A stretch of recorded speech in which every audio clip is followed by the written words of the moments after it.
It's a massive bet, but just because I'm questioning it doesn't mean I don't want to support it. I want to put all my support behind crazy, expensive, unproven ideas. I love that.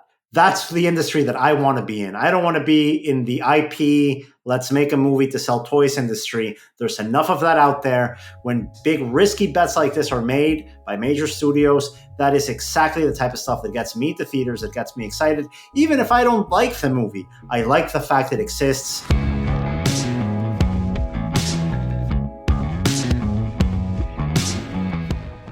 This is the Box Office Podcast. I'm Daniel Loria, the editorial director of Box Office Pro, the pulse of theatrical exhibition, here for our annual preview episode, going over all of the highlights coming to theaters near you in 2024, with my friend and colleague, Russ Fischer, the editorial director of the Box Office Studios, which provides editorial services to movie theaters. And it's a great opportunity for us to go over the highest profile titles hitting theaters next year. We're going to be going over a full forecast of 2024 at the box office. Let's start with the bad news, Russ, because we do have to be upfront about it. Coming off of a year where we expected to hit between $8 and $9 billion in the domestic box office. Unfortunately, next year, I think we have to be ready for flat to declining figures. That means that we can expect a 10% drop in domestic box office in 2024. And if there is growth, it is only going to be gradual from those 2023 numbers. I know it's not what a lot of people in the industry want to hear, but we're also in a situation where the number of films being released to theaters is still not up to the levels it was before the pandemic. And after the impact of the strikes, we're not sure we're going to see that number increase substantially in 2024. Any concerns that you have here on a macro level, Russ? I mean, the concern is simply large in general, and it's related to exactly what you just said. I mean, the strike aftermath is difficult to quantify, and as such, that makes me and I think everyone else nervous. It's just very difficult to know where things are going to land. There's a lot of stuff that might have been slated for next year that is now not, because it wasn't able to be finished in time because of the strikes, multiple. And so that leaves some big holes. Q1 is looking pretty rough, you know? There's just nothing on the schedule here that is going to carry over in that way. It's concerning enough that I even saw the news that Disney re-releasing some of its straight-to-streaming titles from the pandemic era, movies like Turning Red, movies like Soul, like Luca. They're finally going to be hitting theaters in January, February, and March. That's a welcome little addition, but that is a little bit of a learning lesson that we have here, that even studios are looking at, hey, what can we put on screens? Because it's a pain that won't be shared by exhibitors alone. I think studios are also looking at every possible avenue they can maximize the box office in 2024. Yeah, I mean, I don't think we can expect very much from those Pixar re-releases, even with 3 of them. They're not planned as... They're event cinema more than anything else. They just happen to be coming from Disney and Pixar instead of Fathom. So I think it's a mistake to pin too many hopes on those. The truth here is, Russ, that the only film that could break out in the month of January on the schedule with some sort of $100 million potential, we're not saying it's going to get there, but it's really the only potential title to get close to a big hit, is Paramount's Mean Girls musical, which... It's news to me that it's a musical because it's not really being marketed widely as a musical. I mean, none of these movies are. Wonka wasn't widely marketed as a musical. Color Purple barely has been.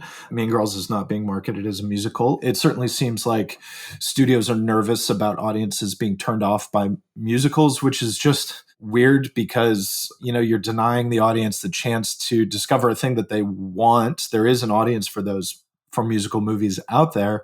And it seems like if you go to a film not expecting a musical and it's a full-blown musical, you're not going to be happy with it. You know, that's where, you know, C and D cinema scores come from. And that maybe doesn't really matter in the long term, but it just seems like decision-making born out of anxiety and nervousness, which is not what we need right now. I'm looking forward to seeing the musical. I think there's an excitement here, but I think we're all a little bit confused by just how this is being communicated to audiences being asked to go to a theater, pay a ticket price to go in? Are they expecting a re-release of the original? There's no number two. There's no colon the musical after the title.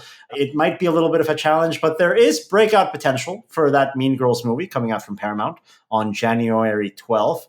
Unfortunately, that's the only January title we have on the schedule to really break out here. In February, we have 3 toss-ups here. That's what they are. They're toss-ups. Let's start with this movie, Argylle, coming out from Apple and Universal. Universal stepping in to do the theatrical rollout of this title from director Matthew Vaughn. This, you could basically call this a Kingsman spinoff, and it would have fooled me. I can't really tell the difference between what this is supposed to be and one of the Kingsman movies is supposed to be. Maybe it's just me being a little cynical about it, but Matthew Vaughn has an established audience. He's a name, and this seems to cater to that. Exactly. Yeah, that's really it. It seems like it's aiming at a similar audience. I don't really have the confidence in that movie to call it. It would be nice if it were a breakout. It doesn't seem like that's where it's going to go. Looking further down the schedule in February, we have a couple of very different titles opening over Valentine's Day weekend.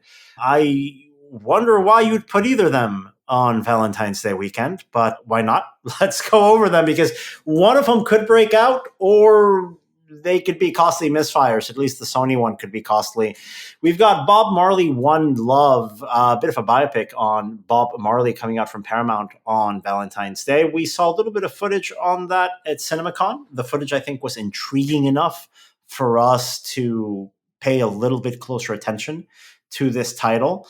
And opening against that movie is something called Madame Web from Sony, which is a Spider-Man movie that doesn't have Spider-Man. And we're going to be saying that sentence a couple times in this episode. Yeah, I mean, the Bob Marley movie, it's tough. A film like that, a biopic with an actor playing a very popular, well-known figure, it's always a tough sell.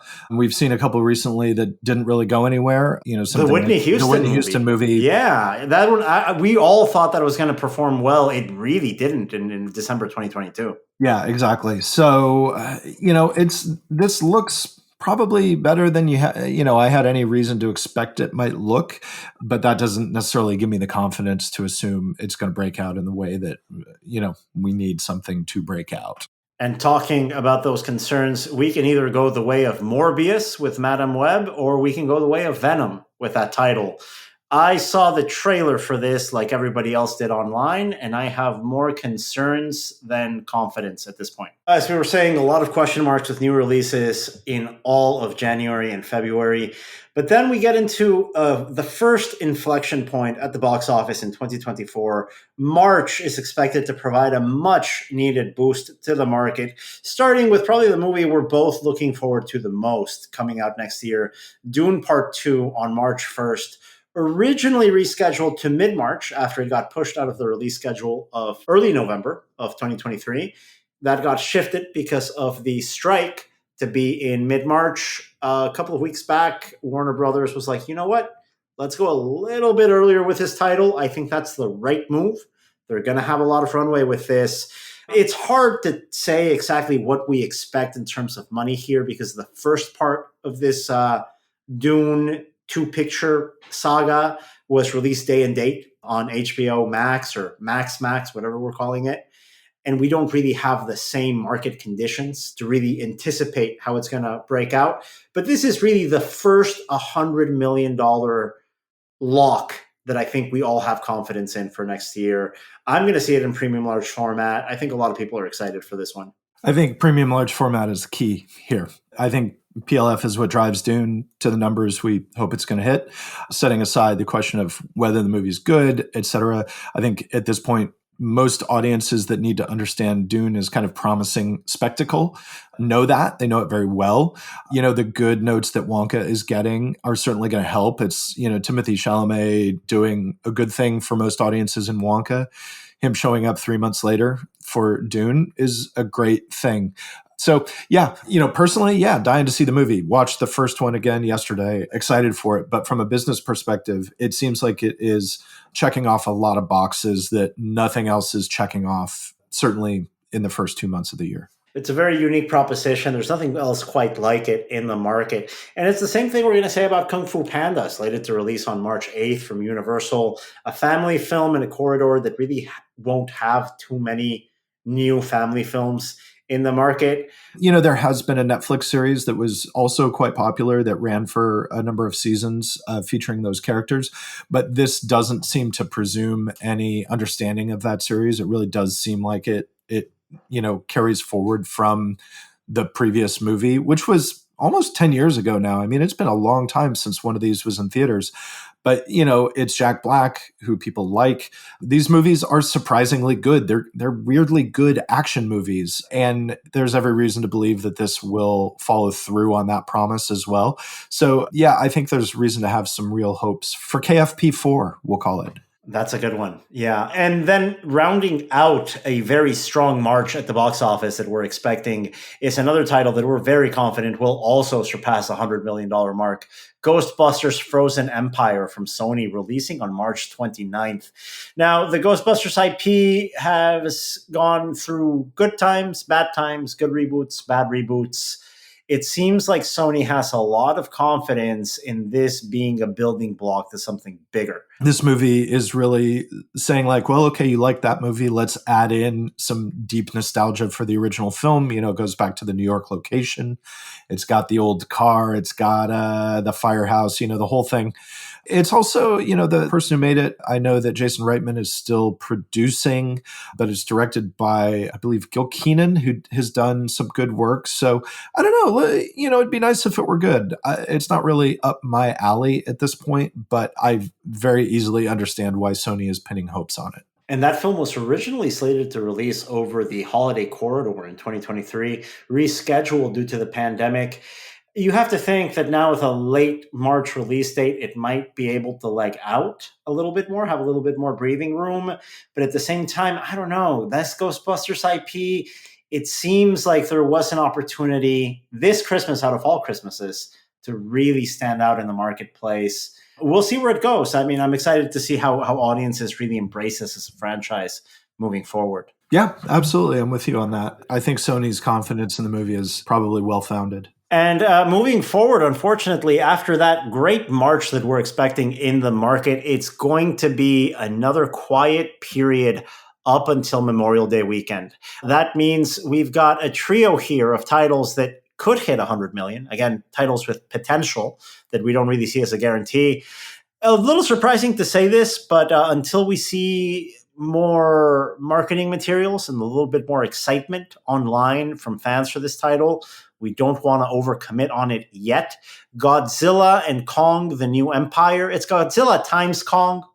There's no versus in there anymore. Are they teaming up? What's the deal here? Who are they fighting? I keep reading it as Godzilla X Kong, which is not really, it's sort of in the way that like when a sneaker company and a fashion company do like a collaboration. A collab, yeah, yes. Yeah, it's almost like Godzilla and Kong collab, the New Empire, which is interesting that they're calling it the New Empire when it's coming out just a couple of weeks after Sony's Ghostbusters Frozen Empire.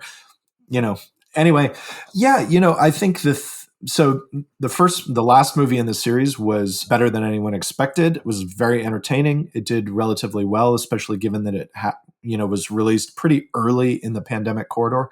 It's the same creative team now. They're doing a lot of the same kind of things. So clearly they're hoping to get that lightning back out of the bottle one more time. I think the X factor here is that just a few weeks ago, we saw the release of Godzilla Minus One, which is the new Godzilla movie from Toho Studios. It's the Japanese film, completely unrelated story-wise. And Godzilla Minus One killed it. The audiences that saw it loved it. And I wonder how that complicates things for Warner Brothers with this Godzilla Kong collab. Like, does it help? Is it a good lead-in? Or is it more a scenario where people are like, I don't know, man. I just saw a Godzilla movie 3 months ago and it was great. What are you going to give me that one doesn't give me? Or this one doesn't look as good? Or, the timing here is really tricky and I don't know how to pin it down. And it can go either way. That's why we have question marks around this title. But there is the potential of a breakout hit of this making more than $100 million in theaters. The other big question mark we have here is from Universal on May 3rd, The Fall Guy, which is another one of these stunt guy makes a movies. I tend to like movies like that. I'm a big fan of big cinematic spectacle stunts. The Fall Guy promises that without being tied with a specific IP. What gives me confidence in a title like this one, Russ, is that it's coming from Universal. If there's a studio that knows how to sell you a concept that isn't tied to an established brand, it's Universal. So there might be something here. What have you heard from this title? I mean, I've seen a little bit of it in addition to the trailer that's out now. It looks very entertaining. You know, Gosling is obviously in a really good place right now, thanks to Barbie. The sort of steam that he's got off of that title isn't dissipating anytime soon. Emily Blunt is great talent, and seeing the two of them together, like they clearly have chemistry in a way that we don't always see in movies like this, is very appealing. The movie looks funny. It looks like a good time. I think if Universal continues to sell it the way that they've been selling it, we might see it do surprisingly well. And then the other title that might have $100 million potential coming out before Memorial Day weekend from Paramount is If, directed by John Krasinski. This is a movie about an imaginary friend coming to life that is scheduled for May 17th. We've seen a couple of images from this title at CinemaCon. I'm intrigued by it. There's something there that hints that this really could break out. You know, it kind of looks like a live-action Pixar movie. You know, that's exactly it, yes. It's like, what if Monsters, Inc. was live-action? And I always thought that Pixar was going to make the first live-action Pixar movie, but Paramount has done it instead. You know, the trailer makes me wonder. It's got a strange sense of humor, which normally I appreciate. I don't know if everybody else that the studio needs to see this movie will also appreciate that. So I'm curious there. There's another movie that we sort of overlooked in January, another Blumhouse movie, which is Imaginary, which is a horror movie about like, oh, what if imaginary friends were actually demons from another dimension that sort of leech off of people? And they're angry when they're discarded instead of sad. Again, like, you know, the sort of thing where it's like, okay, maybe there's some potential here. I honestly think that title has more potential than Night Swim because it's just got like, you know, the core imagery is like, oh, a demonic teddy bear, which sells more to me than Haunted Swimming Pool. So I'm curious, you know, how does Imaginary play? If Imaginary plays well, does that help If Imaginary doesn't do well, does that hurt If? Because people are like, wait, wasn't this movie just out and didn't it suck?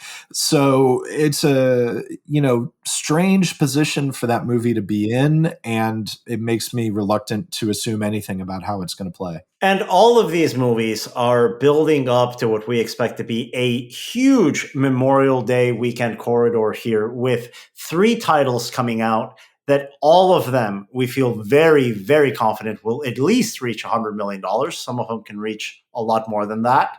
Let's start with the other title I think we're both really looking forward to this year. Another Warner Brothers movie, Furiosa, a prequel to Mad Max Fury Road.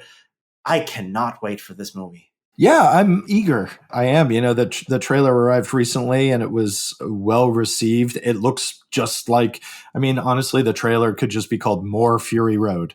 And it very nearly is. And that's okay. Like, clearly, what's interesting is Fury Road didn't do really well in 2015 when it was released. It had a really steep uphill battle and it didn't quite get there, but it has risen so much in the estimation of, I think, even general audiences in the years since then, that it's clear that Warner Brothers is really just going to try to say like, hey, you maybe didn't really click onto this when it was in theaters originally, so we're giving you another chance with this movie. And honestly, if they're smart, they put Fury Road back in cinemas, premium large format, do it in March or April, get it out there, or even February where it's a little dead. You know, there's a real opportunity there. I hope Warner Brothers does that. But yeah, you know, Fury Road looks like a good time. It looks like a loud, wild action movie, very much in the vein of the other Mad Max films. So I'm in. You know, I'm not a huge Mad Max fan of the original trilogy. Mad Max Fury Road is the best experience I've ever had at a movie theater. Period. I remember seeing it in one of the first Dolby Cinema installs here in New York City, being completely blown away by it, not knowing what to expect. It's one of those, you buy a ticket, you show up, you're like, yeah, why not? I don't really like the IP. What can happen? And you walk out completely floored by that experience. I would gladly fork over more than one return premium large format visit to a Fury Road re-release, like you mentioned. Other titles here that also have a high potential from 20th Century Studios: Kingdom of the Planet of the Apes, a continuation of a trilogy that has never really been a box office sensation, but has hit that wonderful sweet spot of movies that are better than you think they're going to be, that perform just well enough to get a sequel. Yep. And I think the other thing that's worth noting about those movies is that they are massive digital effects showcases that cost significantly less than other massive digital effects showcases. Those movies have been, especially the last three, to which this is kind of a sequel. And this is also the planned first chapter in a new trilogy. Those movies have done really well in part because they're not as expensive as you think they would be.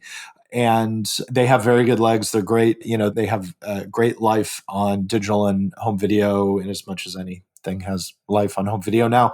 So it's clear why 20th Century Studios wanted to put more money in that particular bucket. And this one looks like a lot of fun. It looks like the sort of movie you would want to see from a new Apes movie. So yeah, high hopes. We'll see how that performs in theaters, but we are very confident in it breaking out. And then finally, another family title here from Sony, the latest reboot of the Garfield IP. Who's voicing Garfield this time around? Who would you think is voicing Garfield? Don't say Chris Pratt. He's doing It's everything. Chris Pratt. It's Chris Pratt. Yeah, it's Chris Pratt. Okay, sure. What do you want me to say? Okay. Yeah, that's who it is. Garfield, I think, continues to be, I think the merchandise sales on Garfield are probably way bigger annually than you would ever dare to think they might be. And that's why they're making this movie. It's, clearly like, can we draft on the success of something like Super Mario Brothers or just the general Illumination Entertainment kind of stable? Not really a movie for me, but it's easy to understand why they think there's a big built-in audience for this title. And we are confident that movie is going to perform in theaters, considering what it's programmed against and what else is in the market. The Memorial Day weekend leads us into what we are hoping to be another strong summer season after a very difficult start to the year. Basically, guys, anyone working in this business, you're going to have a tough winter. March is going to be a breath of fresh air. From there, it's going to be a gamble up until Memorial Day weekend. But after that, we've got some big movies coming out, and I do hope the narrative changes. Let's tackle the summer, Russ, in this way, talking about movies that have potential to break out, then movies that we feel confident will do well, and finish up with movies that we feel have a $200 million plus breakout potential at the domestic box office. Let's start with the $100 million, maybe this work, maybe it doesn't standpoint. Lionsgate is coming up with a spin-off of the John Wick universe titled Ballerina, starring Ana de Armas. That is coming out on June 7th. Ana de Armas is a star in a way that she wasn't 5 years ago. The John Wick franchise is at a high point in a way that it wasn't 5 years ago. There's a lot showing us potential behind this title, but spin-offs, it's always a little bit of a risk here. Yeah, I genuinely don't know what to think with this title. I don't think we've seen any footage so far, and that's going to be the thing. John Wick has an audience because it delivers on very specific expectations, and it over-delivers on those expectations for many of the fans of those movies. So Ballerina, to sort of draft in off of the success of John Wick, has to follow suit. Because we haven't seen anything, I really don't know. I mean, clearly they know that they need to over-deliver on the action front. Whether or not they've done so, no clue so far. And talking about no clue so far, this is going to be the biggest question in terms of wide releases we have in 2024. A massive bet by a star that has bet the house in the past and lost the house in the past. Kevin Costner is back as director with a two-part film. The first part, Horizon: An American Saga, is coming out in theaters on June 28th from Warner Brothers. There is a second part coming out, or at least is scheduled to come out on August 16th. If it sticks to that date or not, I think is going to be down to the performance of this first entry. Russ, you've been working professionally in this industry longer than I have. You've been there covering when Kevin Costner has made big bets like this before. They haven't worked out. But he's also coming in with a career renaissance that we haven't seen in a long, long time. What to make of this? Well, first of all, at one point, so he's been trying to make these movies for years. This is not a new thing. He's been trying to make these movies for 20 years. They've changed significantly along the way. So this is not just something he came up with, during his downtime, in the trailer on Yellowstone. But yes, you mentioned his current career renaissance, thanks to Yellowstone, a show which he is no longer a part of, and from which he had a pretty acrimonious split. So, but generally speaking, it seems like people were kind of on Costner's side in that split. So he's got a career popularity he hasn't had since Dances with Wolves was in theaters many, many years ago. Arguably, it's a higher high. Certainly more people know Costner now and are fans of Costner than were at the time. And that's, Costner was a star going into Dances with Wolves. Like the guy in the 80s, he had a real career. He had a number of other hit films. It's not like he was some guy who came out of nowhere, but Wolves certainly surprised in the way that it performed, and both at the box office and then at the Oscars, notoriously beating Goodfellas to win Best Picture. So what happens with this? We don't know. We've seen almost nothing. There's a really brief trailer. It's actually supposed to be 3 movies. Did I say that already? I didn't know that. Well, it is a Civil War saga. We have to say this. So even in terms of genre, it's not the post-apocalyptic future Kevin Costner movie that hasn't worked in the 90s. Yeah, it's not The Postman. It's not, yeah. Right, Waterworld, none of that. But it's still, listen, when you say Civil War saga, that's still no guarantee. It's not. The thing that's interesting is that, so he's doing at least, Warner Brothers has dated 2 movies. My understanding is that there are at least 3 that are part of his plan. The thing is, they're not direct sequels to one another. Like, it's not one big story that's split up into parts. It is like a sprawling cast of thousands kind of epic is the design here that covers at least 10 years, but before to after the Civil War. My understanding is that each movie will have kind of its own distinct lead characters with their own distinct storylines, and that characters from one movie will show up in another movie, but they're not necessarily like one long interlinked Lord of the Rings kind of narrative, which is an interesting approach. But, whether or not any of it works is certainly going to be dependent on whether or not audiences embrace this first movie. And because we've seen virtually nothing, it's very difficult to tell what the reaction is going to be. I still am not convinced that the second installment in this saga is definitely going to come out in August. Not before we see numbers for the first one. It reminds me of back in the Miramax days with when Weinstein said, you know what, this Grindhouse thing that you guys got going on, we got to sell 2 tickets for it. Stop selling 1 ticket for it. We got to split it up. Same thing happened with Kill Bill, another Tarantino movie. You know what? No, don't do both parts. Release 3 months apart. Release one year, release the other one the next year. Let's make money off of the home video push for one. And then once we've exhausted the home video play on the first Kill Bill, let's go back into the well for the second one. It is very peculiar to me that a company like Warner Brothers that has a big investment riding on their Max streaming service would not take a more measured approach in maximizing every single release window, including home video, including streaming, for a expensive 3-part story like this. And maybe it's a situation that we haven't seen a third one day. To be honest, I haven't even checked the ComScore calendar here. There might be a date for the third one, but it wouldn't surprise me if the third one, depending on the performance of the first or the second, ends up being a Max exclusive to close out the trilogy, if it gets made, right? That might be the situation we're in. We're assuming at this point. I mean, yeah, I know that most of the first movie was filmed and finished before the strikes. And I think even some of the second film was in a can before the strikes hit. At one point, this was going to be an episodic series. It was going to be whether it would have been broadcast or streaming. That was the deal. So I'm curious about what Kevin Costner said to everyone at Warner Brothers to get them to bump it up to, a theatrical release, and not just that, but a theatrical release with multiple parts. potentially taking place in the same year. That's very ambitious by any standard, and especially by the standards of modern movie marketing. So, yeah, I share your caution. I'm interested. I'd love this to be good.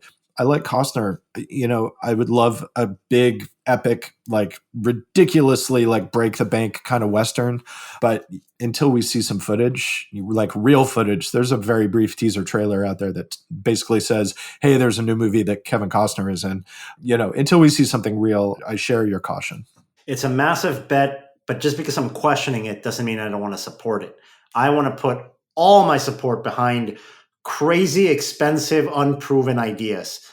I love that. That's the industry that I want to be in. I don't want to be in the IP, let's make a movie to sell toys industry. There's enough of that out there. When big risky bets like this are made by major studios, that is exactly the type of stuff that gets me to theaters, that gets me excited. Even if I don't like the movie, I like the fact it exists. That's definitely on top of my list of big question marks I have. Like I said, we can sit down here and ask questions and wonder and speculate from a financial perspective. That's what our job is. Our job is to provide information to movie theater owners so they can make decisions on their end. But as a film goer, this is an event.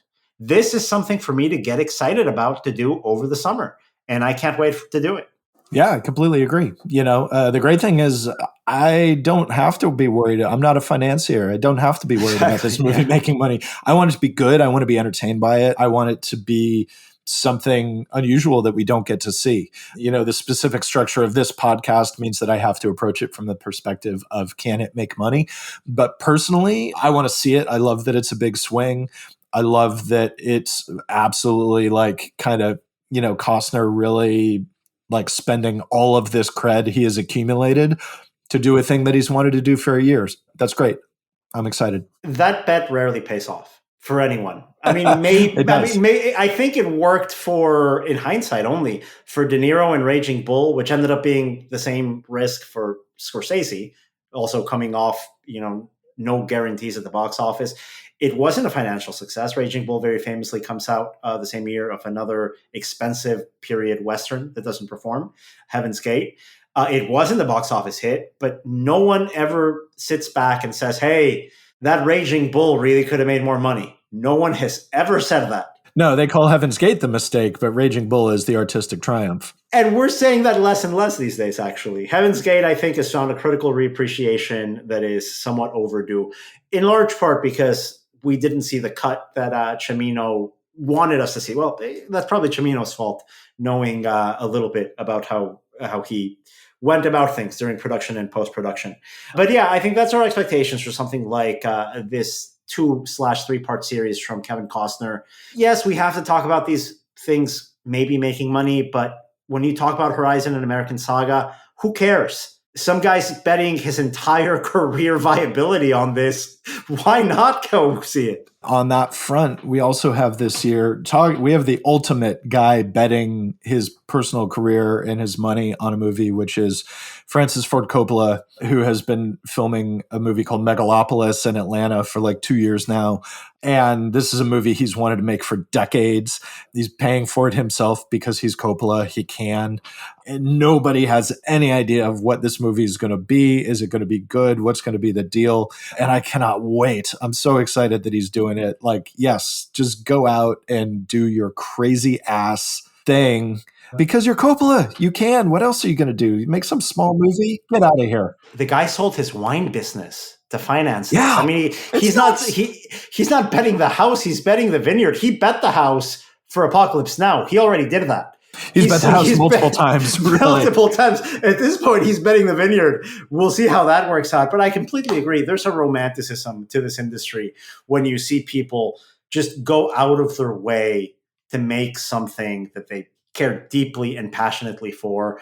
Sometimes it works, sometimes it doesn't, but as long as it's interesting, it's worth our time. And that's the frustration that I think a lot of people have with like the streaming bean counter era, and this thing where we see, Warner Brothers scuttling, movies like Batgirl or Coyote versus Acme because they just feel like, oh, it's going to be better for us as a tax write-off. Certainly throughout the past 100 years of cinema, 100 years plus, studios and executives have treated movies badly. It happens all the time, but it doesn't happen quite like we've seen it happen recently. And it's demoralizing to see that there don't seem to be, like when Coppola made The Godfather, there was Robert Evans, there were executives who were willing to also bet some aspect of their personal farm on movies. And that's always been a thing. And it seems like there's less of that now. I'm not going to say it doesn't exist, but it doesn't exist it doesn't seem to exist at high positions of power at studios. And that's where I think, the business has changed in a way that bums me out personally. But we are seeing, as we mentioned, a couple of bright spots in terms of, hey, people still make crazy movies that might not work. We have at least 2 of them coming out next year. But let's talk about things that our colleagues in exhibition will feel a little bit more comfortable putting on their schedule. The $100 million locks of the summer are A Quiet Place Day 1 from Paramount, coming out on June 28th. We feel confident for that to connect with audiences. And a sequel to the 1996 film Twister, appropriately titled Twisters, plural. I love when you do the Aliens callback. That's great. That's coming out from Universal on July 19th. My only question about both these titles is, why didn't they come out sooner? I mean, these are ideas. And under the right direction, under the right filmmaker, these are titles that could be very intriguing in a fun genre way for everyone. Yeah, I mean, A Quiet Place Day 1, I think, was actually originally tentatively dated for like March of this year. And then because of strikes and everything else, a variety of other reasons, it was pushed back. Twisters is one of those movies. Somebody's been trying to make that movie for 30 years, basically. I know like Helen Hunt had written a script and wanted to direct it, a sequel script, a long time ago that got a certain way down the road of development, and then it didn't happen. There have been other attempts to make a Twister sequel. Certainly the passing of Bill Paxton changed things a little bit. We'll see. Yeah, we haven't seen anything from this movie. I'm hopeful. You want just a big popcorn movie, and Twisters seems like the sort of thing that might be able to deliver. Yeah, I think both these titles are exactly that. A fun time at the movies over the summer. That's why we have a lot of confidence in them surpassing the $100 million mark on the calendar. And then we've got here 4 movies that we are confident could even cross the $200 million domestic mark. Let's start with the latest entry in the Bad Boys franchise. This is the 4th one, right? I believe this is Bad Boys 4, yes. And it's directed by the same filmmakers who made the previous movie. Bad Boys for Life was a surprisingly good movie. It was very good as a Bad Boys movie. It worked, played better than anyone expected it to. And so obviously there's a lot of reason to have, higher than average expectations for this 4th one. Also opening on the same date, that's June 14th, coming out from Disney Pixar, is Inside Out 2, a sequel to one of my favorite Pixar movies. I'm actually excited for this one. I didn't expect Inside Out to be as good as it was. I cried in the movie theater. I'm not ashamed to admit it. It's a good movie. Inside Out, good movie. I like it. Inside Out 2, Pixar has struggled over the last few years. Disney has not helped Pixar navigate the new waters of streaming / theatrical very well. The movies that everybody thinks, the movies that probably should have been theatrical, like Turning Red and Luca, were either day and date or were streaming exclusively. Obviously, those are the movies that are being re-released, or not re-released, but being released in theaters for the first time in Q1 2024. So, Inside Out 2 looks like, because it's a familiar IP, a very successful first movie, it looks like kind of a return to form for Pixar, and it's certainly safer going than some of the other stuff the studio has tried over the last couple of years. So, can this sort of reignite Pixar's theatrical success? It would be nice. I'm beyond it would be nice. It has to reignite Pixar's theatrical success. There's no excuses now. It's not Lightyear, that you weren't really sure what Lightyear was. It's not an original IP. This is a sequel to something that worked. This is a summer date where Disney has had a lot of trouble breaking out and doing as well as it used to. No excuses here. This movie has to be a hit. And I'm confident it can be a hit. That's why we have it on this list of 200 million plus domestic earner potential. This is as close to a guarantee as we can think of for an animated title coming from Disney, which is crazy that we have to ask questions about that part of the industry. But if we look at how these movies have performed since 2020, none of them have worked as well as they should have. I do truly believe this is the one that breaks that losing streak for Disney and Pixar. I think you're right. I think this is the one that has the potential to do it. And so I hope that Disney and Pixar are able to market it into that position. Another big animated title for audiences coming in droves with family members and with kids is going to be Despicable Me 4, coming out from Universal over July 4th weekend. This is going to be that big family event movie for July 4th. Not much I think either of us can add here. I don't want to be very, ecstatic about it and then see it fizzle out, but I think this is close to a guarantee we have this year, right? Yeah, I think so. I mean, the Rise of Gru did not perform, I think, in the way that 2 years earlier we would have assumed that it would. That movie was complicated by, its promotional push began prior to the pandemic. And so that movie was delayed and derailed and things happened that were out of the studio's control. But it certainly wasn't, the outsized hit that anybody would have liked it to be. So maybe with a smoother on-ramp, can Despicable Me 4 do better? I hope so. Certainly the groundwork has been laid. Yeah, I think we both expect that from that title. And rounding out the month of July is the untitled Deadpool sequel. I'm just going to call it Deadpool 3. So we're all on the same page here. Yeah, I mean, Deadpool is a big deal. It's going to be the first R-rated Marvel Studios movie, supposedly. That's what they've said. This, to me, in much the same way, like I would use the same language to describe this that you used to talk about Inside Out 2. Marvel has not struggled as much as Pixar has, but Marvel is certainly struggling. If Deadpool 3 doesn't perform, then the problems are far bigger than anyone thinks. In a bigger way that none of us expected the Marvels to do as poorly as it did. I don't want to make any excuses for that drop off from 1.1 billion worldwide to $200 million worldwide. There are structural problems when you see that drop off. But at the same time, that Marvel's IP wasn't as established as these two Deadpool movies have been through 20th Century Fox back in the day. Now that Disney's taking over, this has to be as close to a plug and play, like you say, Russ. If this doesn't work, and I think there's no way it doesn't work, but if it even disappoints slightly, there's only going to be more pressure on Disney. The character is hugely popular, and they've got Hugh Jackman coming back to play Wolverine, a role that everyone thought he was done with. I think he thought he was done with it. So it really is. It's the closest thing to a slam dunk we've got this year. Marvel is in a very interesting position right now. They've just fired Jonathan Majors following his criminal conviction. I can't remember the specific charges, so I won't name them. But that gives Marvel a chance. Marvel was the next Avengers movie was going to revolve entirely around Major's character, Kang.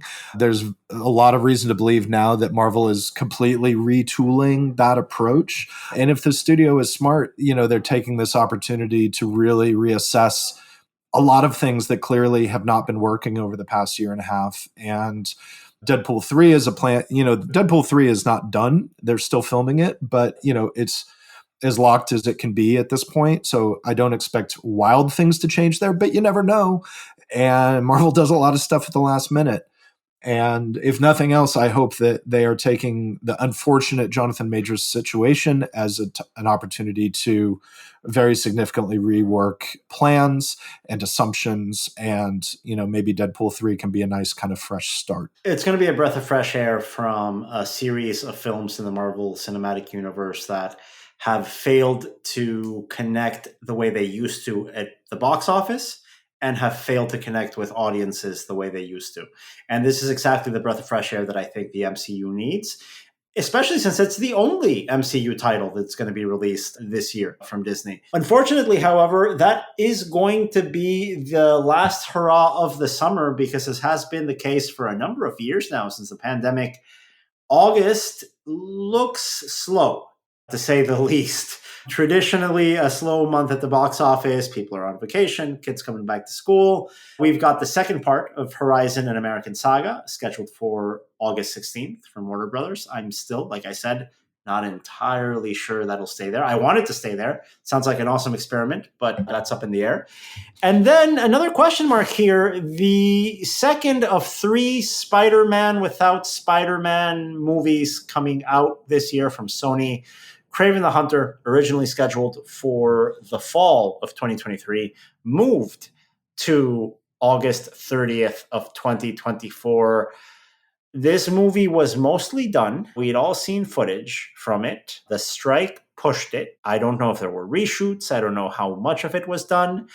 But the fact that you have an entire year to schedule a movie that's nearly finished and you put it on August 30th, I'm sorry to say that says something about the movie. Yeah, I mean, we've all seen the trailer or trailers at this point. I don't really know what to say about Kraven besides good luck.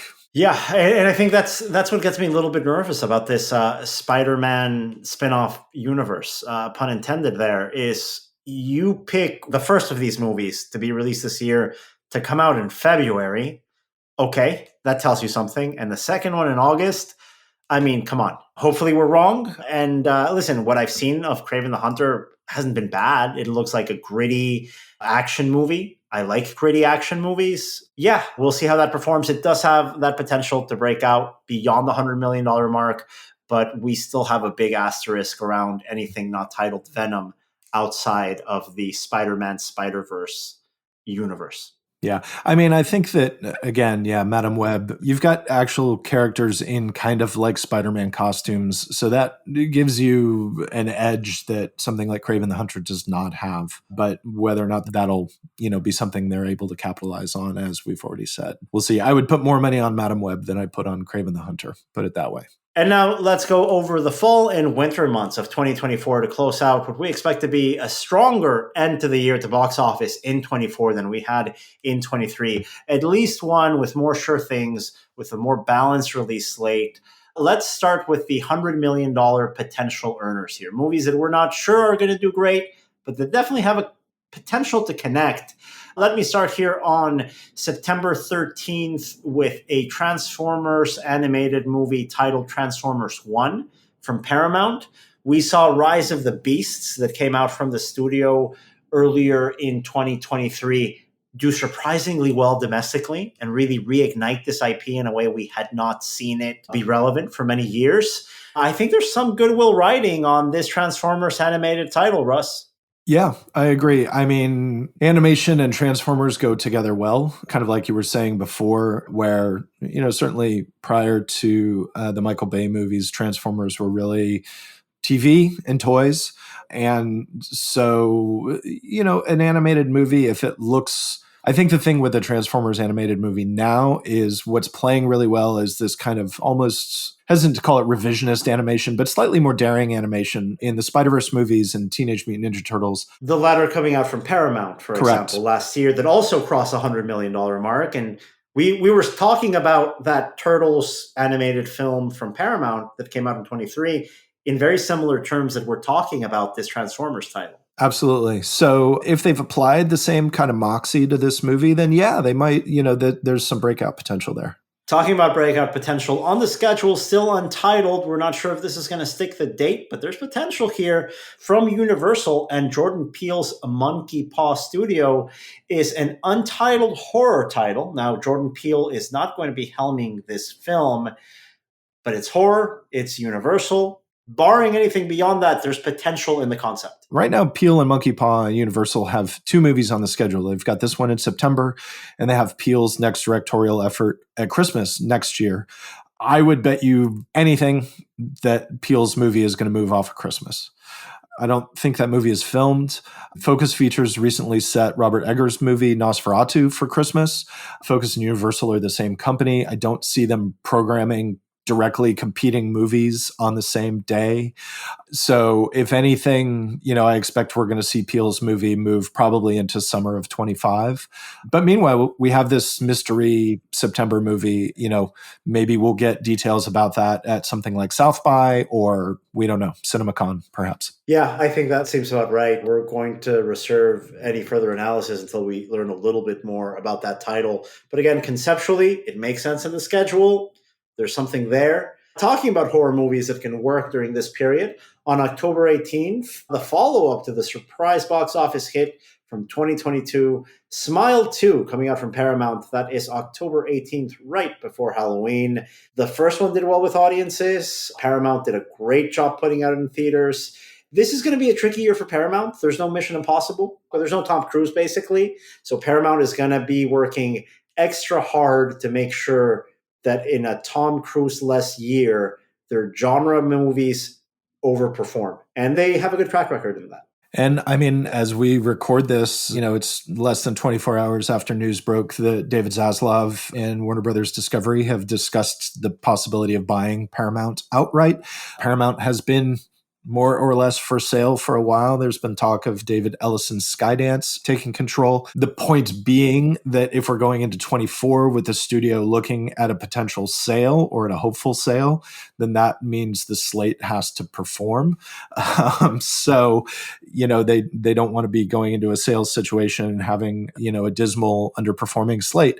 So Smile 2 seems like an easy home run on the face of it. I think this is going to be another one where the marketing team has got to really meet the challenge of, telling audiences about the movie and what it is.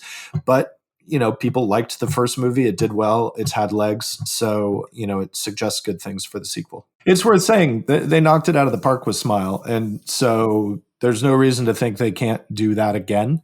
So, whether or not audiences are fickle is a different question. But yeah, I think there's every reason to have confidence in the teams over at Paramount. And another sequel coming out later this year from Paramount that we also think has $100 million potential is Gladiator 2. Ridley Scott, I believe, is almost finished making this movie. The strike interrupted production. They have to ramp it back up, which is easier said than done on a big production of this scale. Yeah, absolutely. I mean, I think the chief hurdle that Gladiator 2 has to clear is that, to the best of my knowledge, Russell Crowe is not involved. So certainly when you have, the star of a title that is, deemed a classic by virtually everyone, and they're not there for the sequel, that's the thing that you have to, you got to convince audiences that this is legit, even though it comes from Ridley Scott. It's the same people otherwise. So it's Gladiator 2. But I think there's a little bit of sell that has to go on there. That said, the cast they have is great. It's Paul Mescal, it's Denzel Washington. There are a couple of returning cast members from the original movie. But, I think that Ridley Scott is not going to jump into a movie like this if he's not confident in it. Ridley Scott is nothing if not confident as a whole. It's a very entertaining thing about him. So yeah, fingers crossed. Now to the movies that we feel are definitely going to be a lock at the box office in that fourth quarter of 2024. We are very confident that Sonic 3 from Paramount is going to be a $100 million plus earner that is scheduled for December 20th. Talking about this lean and mean Paramount year, strong end to the year for Paramount, and Sonic 3 might be the surest thing they have on their slate. Yeah, absolutely. I mean, we don't even need to really go into detail. The first two movies have done very well. There's no reason to expect that the third movie is suddenly going to stumble in a huge way. And to finish up here our conversation, we have a number of titles coming out in September, October, November, and December that we believe have a $200 million plus earning potential. Let's start chronologically here, Russ, with a sequel that I'm not sure too many people are asking for, but if there's enough interest, it could do very, very well. Beetlejuice 2 coming out from Warner Brothers on September 6th. Yeah, you've got Tim Burton returning to direct. You have his Wednesday star, Jenna Ortega, stepping in as the daughter of Winona Ryder's character from the original movie. Beetlejuice 2 has been a movie that has gone in and out of development for 2 decades, easily, actually probably more than that. They probably tried to do a sequel to this the moment the first movie was in theaters. It hasn't happened. It's very clear that this happened now because of that creative collab between Burton and Jenna Ortega. That's a big deal. It's the reason this movie is happening. No question about it. But you've got other cast returning. You've got Michael Keaton back as Beetlejuice. And it's just like, is the nostalgia factor plus the allure of the general strangeness of that movie, which people still very much enjoy, is that enough? And talking about Michael Keaton adjacent sequels from Warner Brothers, we've got the sequel to the standalone or supposedly standalone Joker movie starring Joaquin Phoenix from, I believe it was 2019, rated R. Did fantastically well. I think to this day, the highest grossing R-rated film of all time.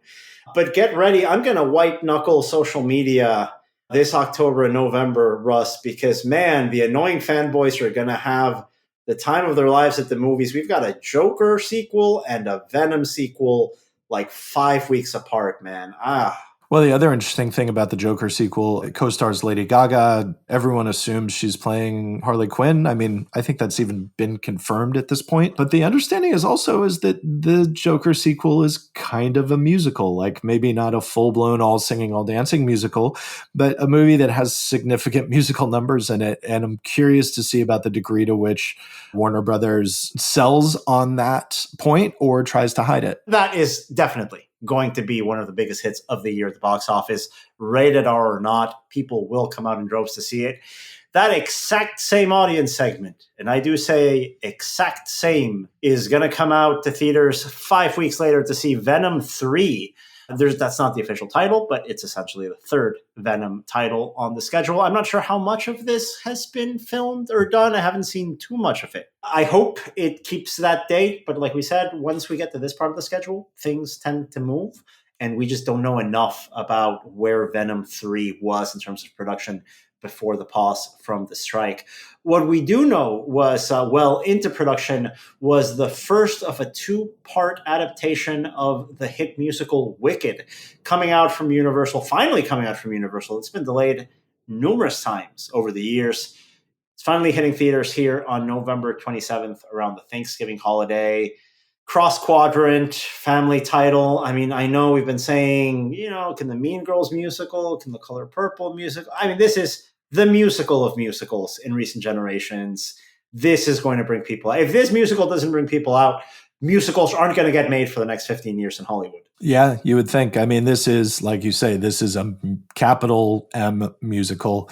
It has the talent to make that work. And it's, I've seen some, clips of it. I don't even remember if the full trailer is available or not.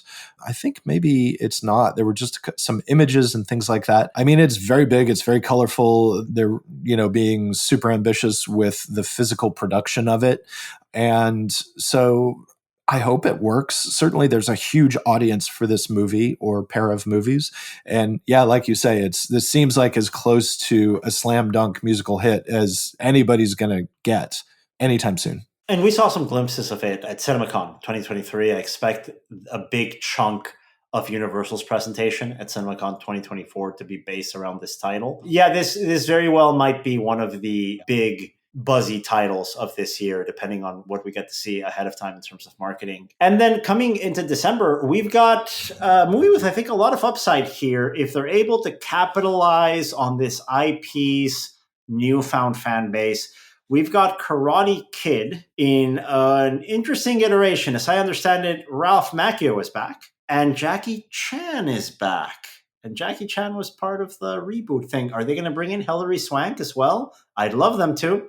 That'd be great.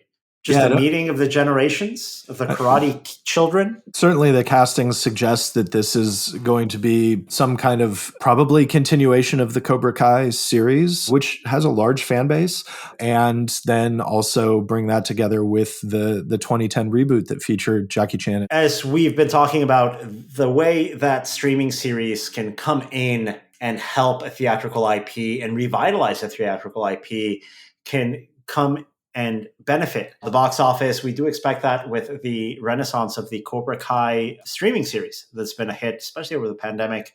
Originally, I think on YouTube TV, then that ended up going over to Netflix in a weird sort of like newfound home. But a lot of upside here for this Karate Kid title. And then finishing off the movies that we do expect to have blockbuster potential is a Lion King spinoff centered around Mufasa. So now we've got an anti-hero movie with the Lion King. Look at that. Yeah, this has to make money, right? People want to see this. You would think, yeah. It's directed by Barry Jenkins, Moonlight filmmaker.